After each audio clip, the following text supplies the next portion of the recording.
of America.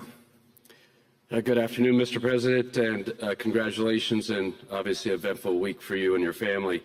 If you remember 5 years ago, you came here and we walked among 150 CEOs from all over the world and you engaged with them about your policies and your procedures. This year you're not here, and yet this week was eventful from the orders that you mentioned earlier, literally a wave of orders coming out on immigration, on trade, and many other matters. And so as a representative of the United States here, we got a lot of questions about what does all this mean and how would the president square this with his clear focus on growth, prosperity, market growth, stock market growth, a good bond market, and bringing down prices. So how do you think about the impact of all these orders and how fast they come out and how you're going to balance them with that scorecard of being successful in both continuing GDP growth, bringing down inflation, and also having a good stock price appreciation for the American citizen?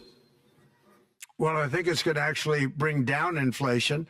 It's going to bring up jobs. We're going to have a lot of jobs. We're going to have a lot of companies moving in. You know, Brian, we're at 21%. It was at 40%, and I got it down to 21%, the corporate tax.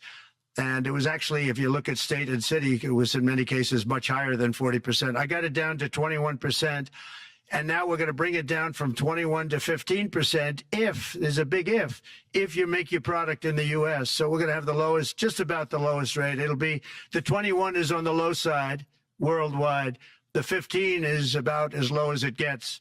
And by far the lowest of a large country, a large, you know, rich, powerful country by far, not even a contest. So we're going to bring it down to 15% if you make your product in the USA. So that's going to create a tremendous buzz. We're also probably going back to the 1 year deduction where we deduct, you know, we did that originally, and that was amazing what the impact that had, the 1 year deduction, which built up over a period of time and then it expires.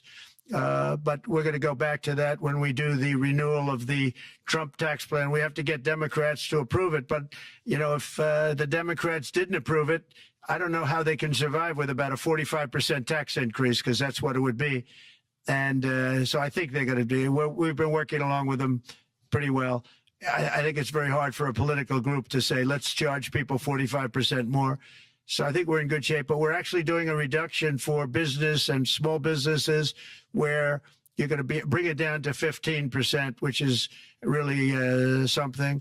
And by the way, speaking of you, and you've done a fantastic job, but I hope you start opening your bank to conservatives, because many conservatives complain that the banks are not allowing them to do business within the bank, and that included a place called Bank of America. They don't take conservative business.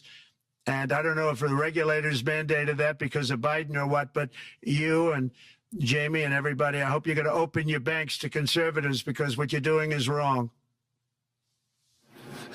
Mr. President, I'll say that your friend Gianni said hello, told me to tell you hello, and we look forward to sponsoring the World Cup when it comes, both this summer for the club and next year. So thank you for getting that for the United States.